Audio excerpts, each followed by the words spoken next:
à tous et bienvenue sur une nouvelle vidéo. Aujourd'hui on se retrouve pour une vidéo dans laquelle je réponds à toutes vos questions. Vous êtes plutôt nombreux à m'écrire à propos de ma formation de yoga ou à propos de mon métier de professeur de yoga. Donc je me suis dit que ça allait être sympa de vous faire une vidéo FAQ, réponse à vos questions, 2 ans après. En effet, je vous ai déjà fait une vidéo, je vous la mets juste ici lorsque j'étais en train de passer ma formation de yoga, j'étais en train de la terminer, mais je n'avais pas eu encore mon examen. Donc dans cette vidéo, je vous racontais un petit peu comment se passait la formation. Vous aviez été aussi nombreux à l'époque à me poser des questions sur le contenu, sur pourquoi je m'étais lancée dans cette formation. Bref, donc tout ça c'est dans cette première vidéo, mais là avec cette seconde vidéo, l'objectif c'était de vous donner mon point de vue en tant que professeur 2 ans après, comment ça se passe au quotidien, mes conseils que je peux vous donner si vous avez envie d'être professeur de yoga. Enfin bref, voilà, c'est mon point de vue 2 ans après. Donc du coup, avant de commencer, je vous fais une petite intro, un petit topo sur la formation que j'ai faite. Donc la formation que j'ai faite, je l'ai réalisée en mai 2018 jusqu'en elle se terminait en novembre 2018. Cette formation, je l'ai réalisée après plus de 4 ans de pratique. Vous êtes beaucoup à me demander quel niveau il faut avoir pour faire une formation de yoga. Alors déjà, au yoga, on ne parle pas de niveau. En fait, c'est juste... tout le monde a une vision différente des choses. Niveau yoga, ça ne se prête pas du tout. Donc moi, ça faisait 4 ans que je pratiquais. Donc il faut quand même, oui, pratiquer plus ou moins régulièrement ou avoir au moins une réelle envie. Mais ça, je vous laisse voir avec la formation qui vous intéresse. Chaque formation a des modalités pour rentrer ou faire telle ou telle formation.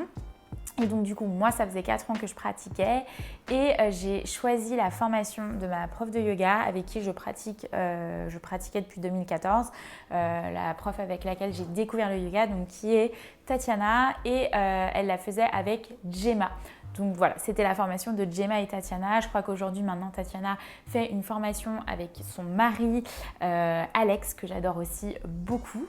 Vous avez été nombreux à me demander, bon ça je l'ai déjà dit dans ma première vidéo, à me demander quel a été le déclic pour me lancer dans une formation de yoga. Honnêtement, il n'y avait pas vraiment de déclic. Je m'ennuyais un petit peu dans ma vie pro, j'étais pas assez challengée, enfin je sais pas, j'avais besoin de quelque chose, je suis quand même assez super active et donc j'ai vu que Tatiana lançait une formation et comme c'est ma prof et je la suivais vachement, je faisais tous ses cours, je me suis dit ah bah trop bien, cette formation tombe pile poil, elle tombait pile poil dans ma vie à ce moment-là et je me suis dit bon bah c'est l'occasion aussi d'aller un petit peu plus loin dans ma pratique mais pas du tout avec l'objectif de devenir professeur de yoga. Voilà pour ce qui est de ma formation de yoga donc, que j'ai eue en janvier 2019 et vous avez été plusieurs à me demander, même vous m'écrivez pas mal à propos de ça pour me demander comment j'ai eu le déclic d'enseigner alors même que je ne voulais pas enseigner au départ. Alors il y a eu 2 déclics. Le premier, ça a été des propositions. La première proposition, c'était Chepin, à l'époque, qui était une plateforme en ligne pour donner des cours en live de yoga. Enfin, c'était pas que de yoga, mais donc pour moi, c'était de yoga et je me suis dit bah, pourquoi pas tester et j'ai trouvé ça plutôt cool. J'avais des retours assez positifs, donc je me suis dit bon bah c'est pas mal, c'est cool. Et la deuxième, c'était je pratiquais avec Mélanie, qui était une des autres professeurs que je suivais et elle m'a demandé de la remplacer et ensuite elle a déménagé, elle m'a demandé de reprendre son créneau là où j'habite et donc du coup ça c'est vrai que ça a été un élément déclencheur aussi et je me rappellerai toujours, elle m'avait dit on n'est jamais prêt lorsqu'on commence en fait, il ne faut pas attendre d'être prêt et effectivement c'était un très bon conseil donc voilà, donc ça c'est les 2 éléments déclencheurs qui ont fait que je me suis lancée en tant que professeur et puis en fait après je me suis pris dans le truc, j'ai complètement adoré et voilà où j'en suis aujourd'hui. Est-ce que je referai cette formation, donc celle que j'ai faite, mais est-ce que je referai une autre formation de yoga 2 ans après ? Franchement, oui. Enfin, moi, si c'était à refaire, je le ferais 1000 fois et je referais exactement la même formation. Pour moi, ça a vraiment changé ma vision des choses sur le yoga, mais ça a aussi changé ma vie. Comme vous avez pu le voir, vu qu'aujourd'hui je travaille plus du tout en entreprise, je travaille sur un projet entrepreneurial, mais je suis aussi professeure de yoga, donc pas à temps plein, mais ça occupe une grande partie de ma vie aujourd'hui. Donc oui, si c'était à faire, je le referais mais 1000 fois. Vous m'avez demandé comment est-ce qu'on faisait pour débuter et comment on trouvait des studios de yoga. Donc, alors pour moi, comme je vous disais, ça a été des opportunités. Comment on trouve des studios de yoga? En fait, c'est exactement la même chose lorsqu'on cherche du travail. On envoie son profil. Voilà, je vous invite à aller voir les studios qui vous intéressent, à vous faire connaître. Peut-être lorsque vous prenez des cours avec des professeurs, notamment si c'est vos professeurs, allez leur demander si jamais le studio dans lequel ils enseignent cherche quelqu'un, peut-être un remplaçant un jour lorsqu'ils seront absents. Voilà, moi je sais que je ne suis pas du tout comme ça, je suis assez timide, introvertie. Et c'est quelque chose que j'ai pas du tout fait. C'est vrai que Mélanie m'a gentiment proposé. Je crois que j'aurais jamais osé lui demander, mais malheureusement aujourd'hui, et même quand j'ai commencé, en fait, il y avait beaucoup de monde.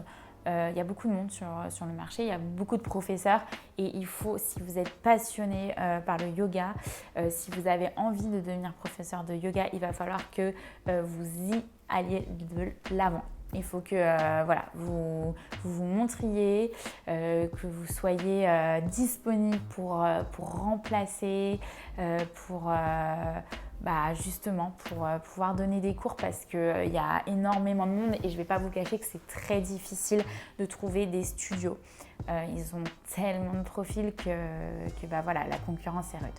Après, je vous dis ça, mais c'est pas du tout pour vous déstabiliser. Je pense que chacun a sa place. Chaque professeur a quelque chose à apporter. Donc, c'est à vous aussi de trouver votre petite différenciation et puis de savoir vous vendre. Voilà, de savoir vous vendre. Alors, 2 ans après, on m'a demandé si j'avais le syndrome de l'imposteur. Et c'est une très, très, très bonne question. Donc, oui. Voilà, je vous le dis, j'ai un énorme syndrome de l'imposteur. Vous m'avez aussi pas mal demandé quand est-ce qu'on se sentait légitime pour donner des cours. Déjà, jamais. Enfin, c'est pas une bonne réponse, mais au début, on se sent pas du tout légitime. Mais il faut commencer quelque part et commencer déjà par enseigner et proposer des cours avec lesquels on est à l'aise. Au début, c'est dur parce qu'on n'arrive pas trop à trouver un petit peu son truc, c'est pas vraiment fluide, mais ça vient en fait. C'est comme tout, ça vient avec l'expérience. Donc je vous invite à persévérer, à surtout tester plein d'autres profs et parfois à vous détacher de vos profs. Moi, c'est ce que j'ai fait. J'ai arrêté de prendre des cours avec Tatiana notamment. Alors pour mon plus grand regret, bien évidemment, mais parce que j'avais besoin aussi de découvrir d'autres personnalités, d'autres professeurs et surtout pour moi me construire en tant que professeur, j'avais besoin d'avoir d'autres exemples pour pas non plus faire un copier-coller de ce qu'elle propose. Il faut aussi que je puisse me trouver et pour se trouver, il faut s'ouvrir à d'autres pratiques. Il faut beaucoup se documenter. J'essaie de lire pas mal. Donc voilà. Après ça suffit pas pour se sentir légitime. Je pense que ça vient avec le temps, ça vient avec la pratique. Au fur et à mesure, on va être plus légitime aussi à enseigner certaines choses que d'autres. Et pour ce qui est du syndrome de l'imposteur, alors comme je vous le disais, moi ça fait 2 ans que j'ai ma formation. Ça fait réellement 1 an et demi vraiment que j'enseigne. Je l'ai toujours parfois où je ne suis pas forcément à l'aise. C'est pas que je suis pas à l'aise, mais je me dis oh mince, c'était pas assez bien. Est-ce que je suis légitime pour faire ça voilà, mais en fait avec du recul je me rends compte que c'est pas du tout bon de se positionner comme ça, donc je fais un gros travail pour moi pour voir justement le chemin que je peux parcourir aussi. Et en vous parlant du syndrome de l'imposteur, ça va aussi rebondir sur ma chaîne YouTube et les vidéos que je peux proposer par ici. C'est pas forcément évident en tant que professeur qui débute de s'exposer, de proposer ses cours gratuitement mais aussi publiquement sur internet. J'ai fait ce choix parce que ça a commencé avec Chipin TV et je me suis dit que c'était hyper cool comme format, que ça pouvait aussi vous aider vous chez vous et ça rendait le yoga accessible. J'ai plutôt eu des avis hyper encourageants, donc moi ça m'a aussi encouragée en tant que jeune professeur. Pour autant, c'est vraiment pas évident de se voir enseigner. Quand je vous dis que c'est pas évident, c'est qu'il faut quand même être à l'aise avec son enseignement, être à l'aise avec qui on est. Donc c'est de la confiance en soi, mais surtout c'est, en tout cas moi, filmer mes cours, ça m'a énormément aidée. Ça m'a énormément aidé à grandir parce que j'ai pu supprimer pas mal de tocs de langage, de tics, de plein de choses. Même mes postures, parfois je voyais, oh là là, ça c'est pas du tout bien. Parfois lorsqu'on enseigne, on se voit pas, donc, mais c'est vrai que parfois on n'est pas super bien positionné. Et le truc hyper important lorsqu'on se filme, c'est d'être hyper bien positionné. Lorsqu'on enseigne en studio, on ne montre pas vraiment. Moi, je passe plus de temps à corriger mes élèves, à les guider qu'à montrer. Mais lorsqu'on filme un cours, il faut vraiment qu'on soit irréprochable. Donc c'est vrai que filmer mes vidéos, en tout cas, moi, ça m'a pas mal aidé à développer mon enseignement en ligne, mais pas que. Et ça a été enrichissant. Mais il faut vraiment avoir ça en tête, il faut être quand même assez à l'aise avec son enseignement. Et il faut être indulgent avec soi-même. D'ailleurs, c'est assez intéressant, lorsque je retombe sur mes premières vidéos de yoga, je me dis mais oh là là, pas du tout. Je suis assez exigeante avec moi-même et en fait, finalement, je trouve ça plutôt cool parce que je vois mon évolution et je vois que ma pratique évolue, mon enseignement évolue et la façon dont je vous guide aussi évolue. Donc à la fois, je trouve ça hyper cool de voir le chemin parcouru et même pour vous, si vous faites des premières vidéos que j'ai pu mettre sur ma chaîne YouTube et des vidéos que je fais aujourd'hui, bah parfois ça n'a rien à voir, c'est plus du tout la même chose. Donc voilà, au final, je trouve ça plutôt assez sympa de voir le chemin parcouru et en fait, comme un élève, en fait, je suis aussi élève de yoga, mais l'enseignant, il évolue aussi dans son enseignement, dans sa manière de transmettre et c'est aussi tout ça la magie du yoga, le voyage du yoga. Donc voilà, le syndrome de l'imposteur, je pense que et la légitimité, il faut vraiment mettre ça de côté et se dire que chacun a sa place en tant que professeur, en tant qu'élève. Chacun a un voyage, chacun a des choses à transmettre. Qu'il y ait certaines personnes qui n'accrochent pas, c'est comme ça en fait, on ne peut pas plaire à tout le monde. Et d'ailleurs, c'est aussi ce qui se passe parfois avec les commentaires que je peux recevoir sur YouTube et encore que j'en ai pas trop, mais certaines personnes, ça leur convient pas et en même temps, il y a des commentaires parfois qui sont hyper enrichissants pour moi parce que je me rends compte que effectivement il y a des choses que je peux vraiment améliorer, mais en fait il y a des choses, c'est comme ça et en fait c'est ma manière d'enseigner et peut-être que le yoga que je propose ne correspond pas à ces personnes. Donc, il faut aussi vous dire que votre yoga, c'est peut-être pas le yoga d'une personne qui est en face. Et surtout, c'est aux élèves de s'adapter à votre manière d'enseigner. Sauf bien évidemment si vous faites des cours particuliers. Mais lorsque vous êtes dans un cours, dans une classe que vous guidez, c'est à vous de transmettre l'énergie.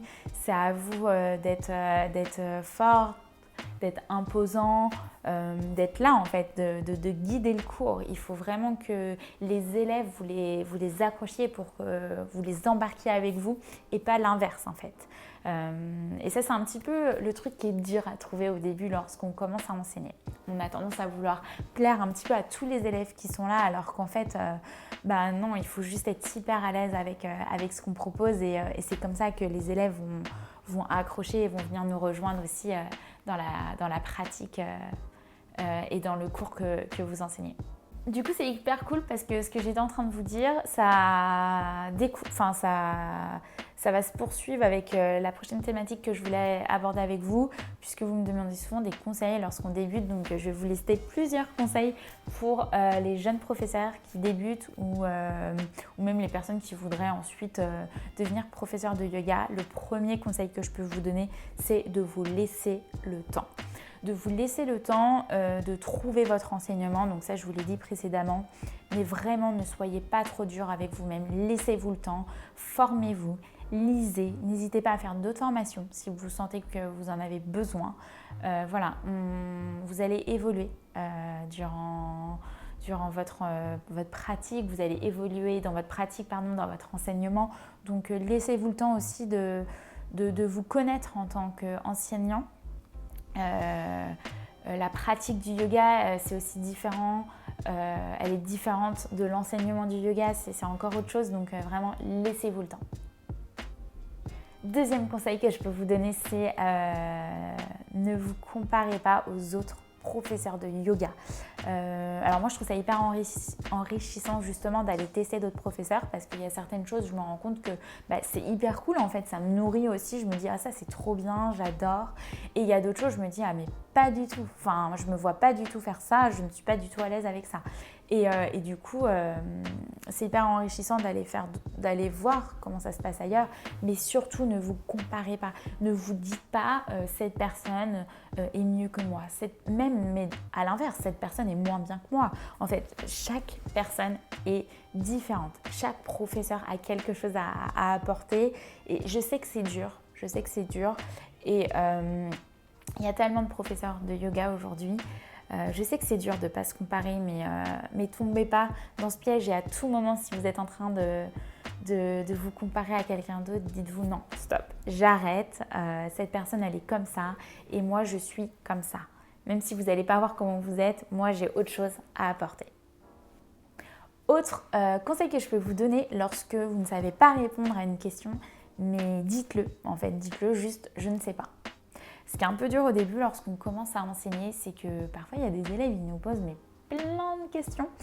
Et ça peut être autant des questions qui vont concerner la médecine. Alors déjà, on n'est pas docteur, voilà, on n'est pas médecin.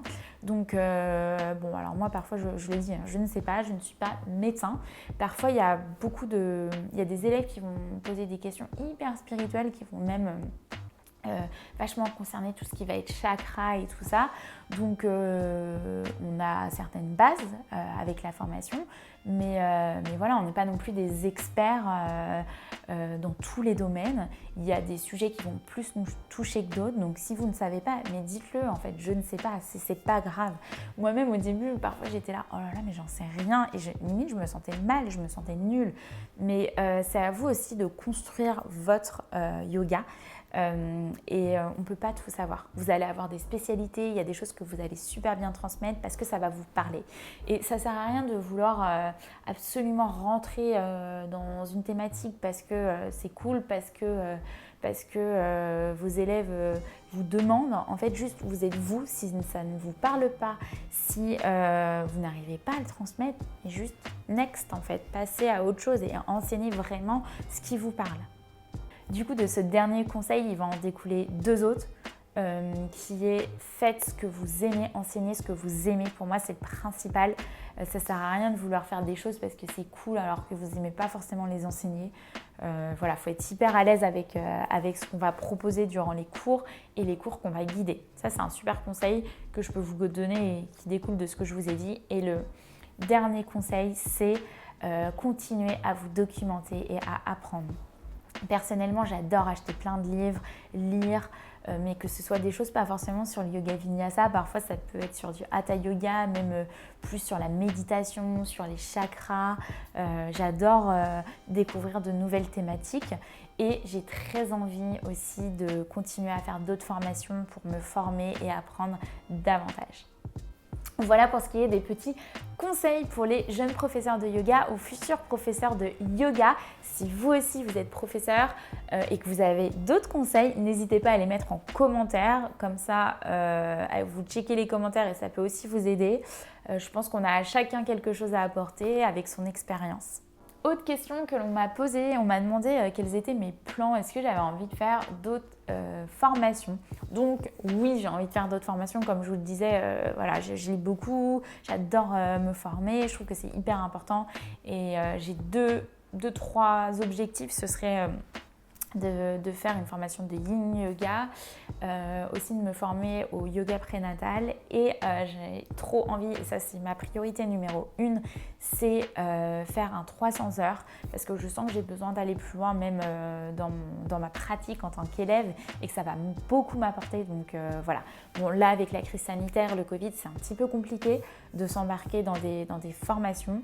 Donc voilà, mais dès que j'en trouve une et dès que c'est possible, je saute dans l'aventure du 300 heures. Enfin, une dernière question que j'ai eue qui est assez particulière, mais bon, je vous la mets ici, je me dis que ça peut être cool aussi. On m'a demandé quelles avaient été mes plus grandes déceptions ou quelle a été ma déception 2 ans après cette formation. Alors, je ne sais pas si ça concernait mon métier de professeur de yoga ou ma formation, mais dans tous les cas, je n'ai pas eu de déception. J'ai pas eu de déception, je suis pas déçue. Il y a effectivement, dans cette question, c'était il doit forcément avoir du négatif. Il n'y a pas que du positif. Bah non, moi je suis désolée, mais il n'y a pas de négatif dans tout ça. J'adore ce que je fais. J'ai adoré ma formation. Si c'était à refaire, je referais ça. Je crois que ça concernait aussi ma nouvelle vie en tant qu'entrepreneuse. Donc bah moi je travaille sur mon projet entrepreneurial, mais je suis aussi professeure de yoga et honnêtement je suis épanouie à 1000%. J'ai jamais été aussi heureuse qu'aujourd'hui. Donc voilà, j'ai été très malheureuse dans ma vie d'avant sans m'en rendre compte. Mais voilà, donc aujourd'hui je peux pas vous dire, peut-être que certaines personnes l'attendent, mais en fait, je ne peux pas vous dire je suis malheureuse. Je ne suis pas malheureuse. J'ai aucune déception parce que je trouve que ce que je fais au quotidien, c'est juste mais que du bonheur.